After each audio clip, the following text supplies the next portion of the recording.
Good morning. It's Friday the 19th of January here in London. This is the Bloomberg Daybreak Europe podcast. I'm Caroline Hepker. And I'm Stephen Carroll. Coming up today, the Chancellor makes the case for overseas investment in the UK in an increasingly unstable world. The US presses ahead with what it describes as the least bad option in confronting the Houthis as more ships are targeted. Plus, our Head of Economics and Government, Stephanie Flanders, joins us to look back at the week that was in Davos and what we learned from the gathering of business and political leaders. Let's start with a roundup of our top stories. The Chancellor Jeremy Hunt has told Bloomberg that Britain is a safe harbour for investors in an increasingly unstable world. Speaking on the sidelines of the World Economic Forum in Davos, Hunt also hinted at tax cuts in the March budget as a way to deliver growth. He says the UK is in a good position to capitalise on geopolitical uncertainty elsewhere. I think when investors look around the world at the instability in other countries, the rise of populist far-right parties in many parts of Europe, they say that even with elections, which is right we have because we're a democracy, the UK is actually a very stable long-term bet. And the UK has got stability and the rule of law, and that's very attractive. Jeremy Hunt's efforts to sell the UK were delivered as Google announced it would put $1 billion into a new data centre near London. The Chancellor's claims of stability come after a fractious time in British politics following the UK's decision to leave the EU. Britain has had 5 prime ministers and 7 finance ministers in the past 8 years. Major British banks are reportedly being summoned to meet the Chancellor because of their low valuations. Sky News says that the government is concerned the weakness at UK bank stocks is holding back wider economic growth in the UK. Executives from HSBC, Barclays, Lloyds, NatWest and Santander are expected to be at the meeting next Tuesday. Houthi militants in Yemen fired missiles at another American-owned commercial vessel in the Red Sea. The news comes as President Joe Biden acknowledged that airstrikes against Houthi militants in Yemen won't deter the group from attacks that have roiled commercial shipping. However, they also say it doesn't mean the military campaign will stop anytime soon. Bloomberg's Ed Baxter has more.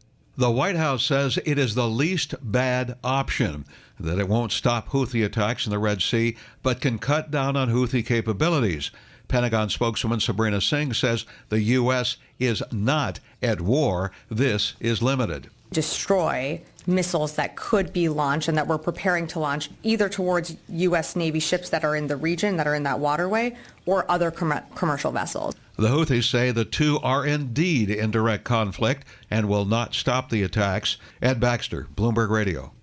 Israel's Prime Minister has vowed to control security in Gaza after the war in a clear snub to the wishes of its closest ally, the United States. Speaking to journalists, Benjamin Netanyahu said that Israel would accept a Gaza civil authority running the territory, but indicated that he wouldn't accept the Palestinian Authority doing this.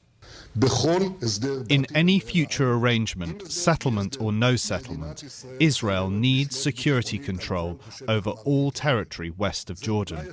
This is a necessary condition, and it collides with the idea of sovereignty. What can you do? I tell this truth to our American friends, and I also stop the attempt to impose a reality on us that would harm Israel's security. The Prime Minister needs to be capable of saying no to our friends, saying no when necessary, and saying yes when possible. Netanyahu's comments come after the US Secretary of State Antony Blinken and other US officials said that lasting peace wouldn't be possible without an eventual state for Palestinians. The Palestinian Prime Minister Mahmoud Shtayyeh has told Bloomberg that the Palestinian Authority has been working with US officials on a plan to govern Gaza after the conflict ends. US regulators are planning to require banks to tap the Fed's discount window at least once a year. More from Bloomberg's Doug Krisner. The proposed requirement aims to reduce the stigma of borrowing from the window. In the past, it's been construed as a sign of weakness. Over the past 2 decades, the Fed has worked to change that perception, but it's been tough to shake. At the same time, regulators want banks to use the window once a year to ensure banks are ready for troubled times. Last year, during the regional banking crisis, it was apparent that several lenders were not even set up to quickly borrow from the discount window, even in a pinch. In New York, I'm Doug Krisner, Bloomberg Radio. The US Congress has passed a temporary spending bill to avert a partial government shutdown this weekend. The measure would fund American agencies until March. Republican Congressman Bob Good chairs the party's Freedom Caucus, who tried to block the bill. We have the majority in one half of the legislative branch. When will that begin to account for something? When will that begin to matter for something? When you have the majority in one branch or one house of one branch, shouldn't you get half of what your policy priorities are? Nearly half of House Republicans voted with Good against the measure, whilst Democrats overwhelmingly supported it. The legislation will be sent to Joe Biden, who plans to sign it, but urged Congress to find a more long-term solution to financing the government. JP Morgan Chase has raised CEO Jamie Dimon's pay by 4.3% to $36 million in 2023. The bumper pay packet came as the bank recorded the largest profit in the history of American banking. The lender raked in close to $50 billion last year as it benefited from Fed rate hikes and the purchase of First Republic Bank. Dimon, who's already a billionaire, has now been in the role for 18 years and has long quipped that he plans to stay in the post for 5 more years, no matter when he's asked. Now, in a moment, we'll bring you more from our interview with the Chancellor Jeremy Hunt and a look back at the week in Davos. But first, a piece of Bloomberg intelligence research that caught my eye this morning. Given that it is a Friday and thus the day that you can feel the wind blowing through the city a little more easily as it's that much less crowded, this is a look at how buy-side traders are... where they are on flexible working, on working from home. So this is a piece of intelligence looking at the US, but I think pretty interesting to mirror what we're seeing elsewhere as well, that the 3 days in the office is now the norm for 40% of buy-side traders. 40%? In the US. I'm still quite surprised at that it's so many people are working 2 days a week from home. Exactly, and that was the most popular option of the list of kind of 1 to 5 days or fully remote. The 1 in 5 traders are in the office full-time. Those working, though, Asian trading hours, so those will be working overnight in the US, they're much more likely to have a fully remote option. And this is actually a bit of a shift that the industry is seeing, is instead of banks perhaps employing people in financial centres in Asia to be trading those markets, they're able to use a lot more people who are working in the US to trade those markets because they can offer them the option of working fully remotely. Yeah, so that is something. But an overnight shift, yeah. Interesting. Okay, I like that. All the insider industry information on what people are doing.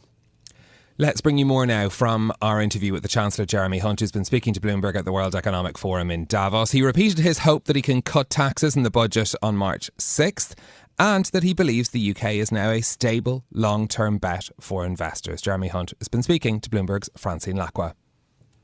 What I'm detecting here in Davos is a recognition that the UK has become one of the great technology centres of the world. It's now the 3rd largest tech economy after the United States and China, double the size of anywhere else in Europe. And of course, companies like Google are reflecting that in their investments, and this is $1 billion to improve their data processing. It means that people who use Google facilities like Gmail will get a faster service. Data is the wiring of the internet. If you don't store it effectively, the internet grinds to a halt. So it's an example of the kind of deals that I'm here talking about the whole time as people look at the UK and they say, this is Europe's Silicon Valley, and it's well on the way to becoming the world's next big tech centre. But Chancellor, is this because they see opportunities in the UK, or because they look at the rest of the world, they look at conflicts, they look at Europe, and they think it's a bit of a mess? Well, I think it's a combination. The UK has got stability and the rule of law, and that's very attractive to international investors.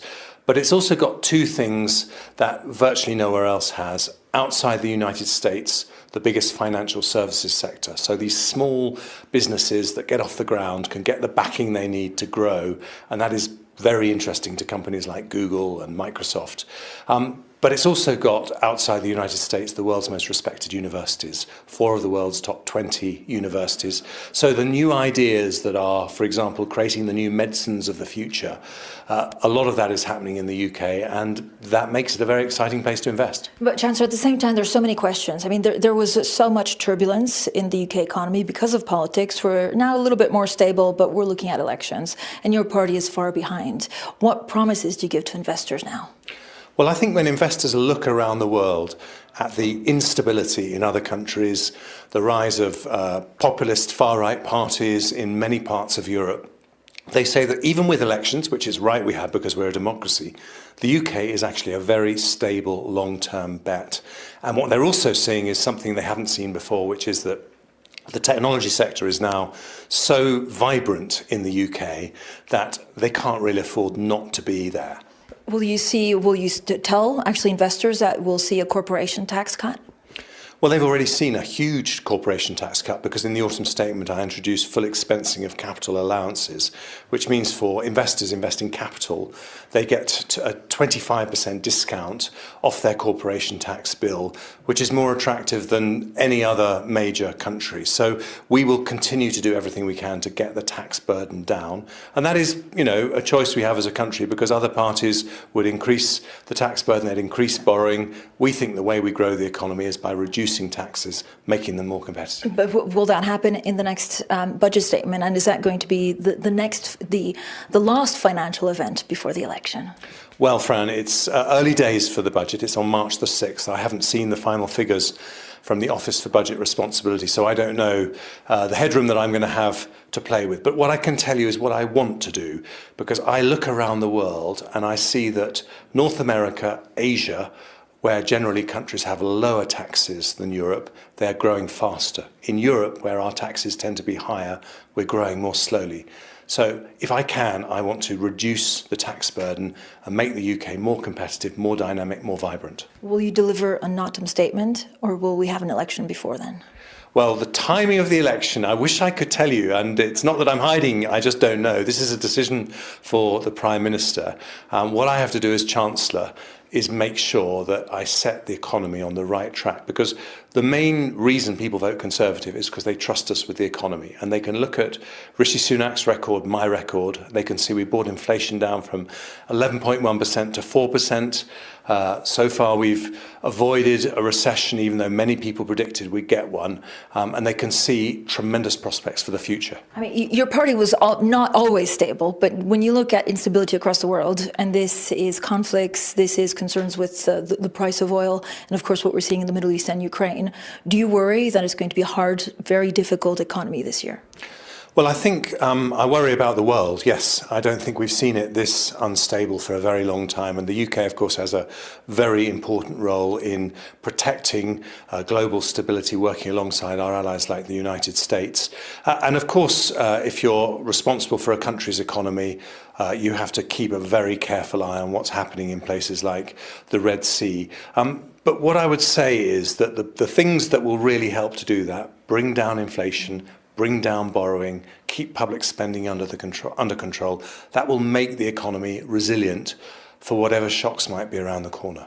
Final question, you are behind in the polls, an election is close, 20 points behind. Can you really make that up? I believe we can, because politics has never been more volatile.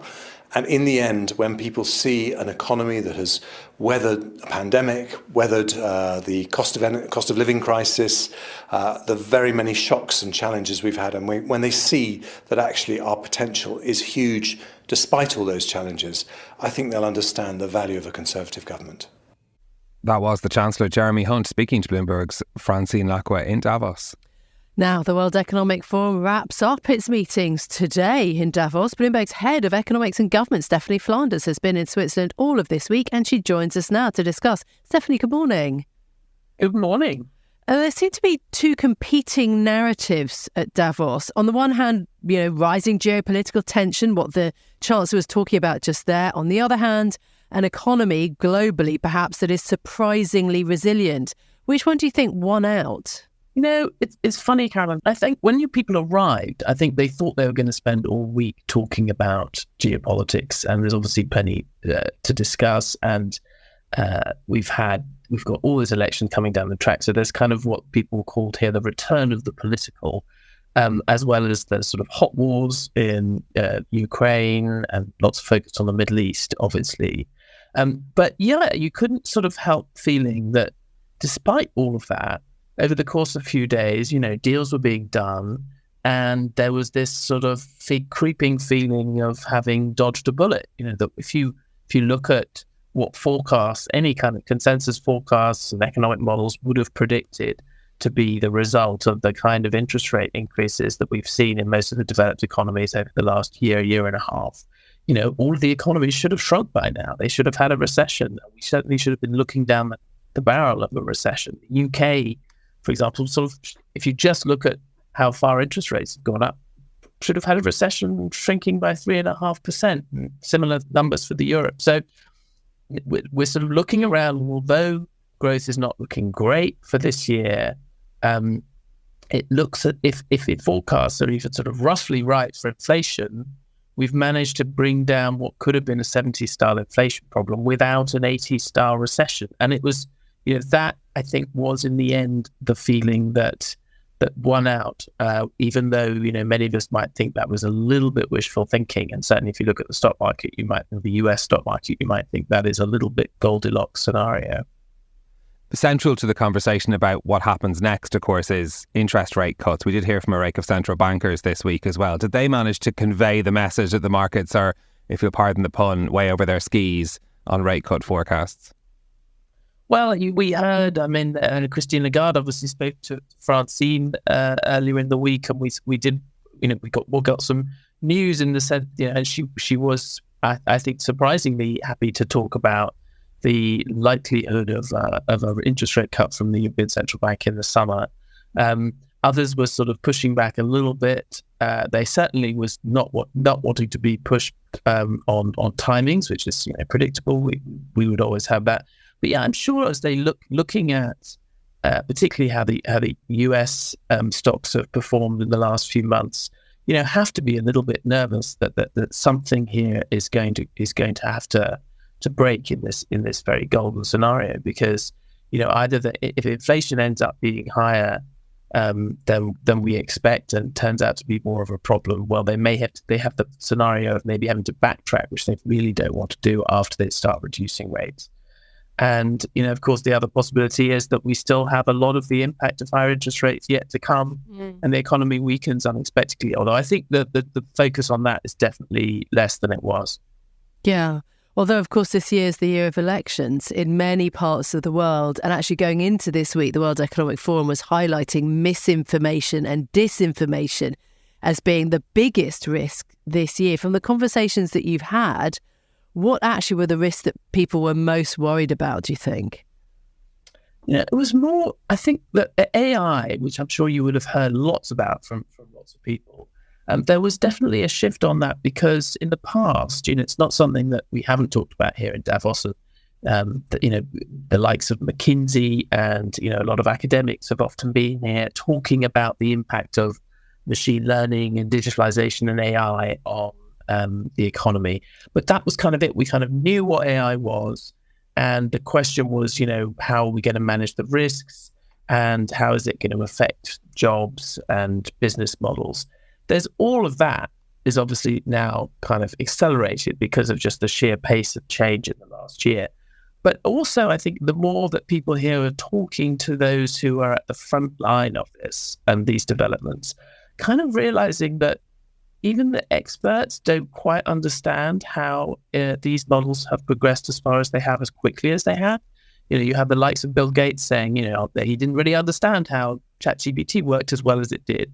And I've heard that from a lot of people. And of course, it makes you slightly nervous. It's fine if the lay people don't quite understand how the system works, that's one thing. But if the people at the heart of this revolution are rather kind of befuddled and confused about why they're able to do the things they can do, then that makes you even more concerned about the potential of, its effect on war, its effect on, the practice of warfare, and certainly the practice of political conflict, because even the people closest to it just don't understand its power. Stephanie, conversations in Davos are often criticised for being sort of lofty and big picture and not connected to the reality people are experiencing. I wonder what your impression of that was this year, given the particular economic moment that we're in. Were people speaking in a way that was grounded in the reality of what the economic situation is? Well, look, I think it depends. I think if you're saying, is it grounded in the reality of what it's like to be in the north of England, still trying to deal with a massive increase in the cost of living and not necessarily finding that wages are keeping up? clearly not. And I suspect, it never has been in relation to that. But I tell you one thing that, for those who kind of spend their time really worried about the world and worried about the challenge of deglobalization and fragmentation and populism and all of these things, there's an increasing number of participants here, and now from emerging market economies and parts of the world that actually are feeling like they're doing pretty well. As we've talked about, and we've done research from Bloomberg Economics, there are these connector economies that are actually doing well out of fragmentation. India's doing fantastically well. The last few years, the Indian participants here have always been incredibly upbeat. But we also have, Mexicans. Even the Argentine president was here, and although he's a controversial figure, but actually a lot of people were saying, maybe Argentina is going to have its moment as well if he does all these big reforms. Lots of people from the Gulf, UAE, doing deals, feeling not constantly worried about whether or not Donald Trump gets elected. So for me, it's not as if it's not really talking to the man on the street, if you like, in the US or Europe. But I think it sort of reminded us that lots of the world are not feeling quite so gloomy. This is Bloomberg Daybreak Europe, your morning brief on the stories making news from London to Wall Street and beyond. Look for us on your podcast feed every morning on Apple, Spotify and anywhere else you get your podcasts. You can also listen live each morning on London DAB Radio, the Bloomberg Business app and Bloomberg.com. Our flagship New York station is also available on your Amazon Alexa devices. Just say, Alexa, play Bloomberg 1130. I'm Caroline Hepker. And I'm Stephen Carroll. Join us again tomorrow morning for all the news you need to start your day, right here on Bloomberg Daybreak Europe.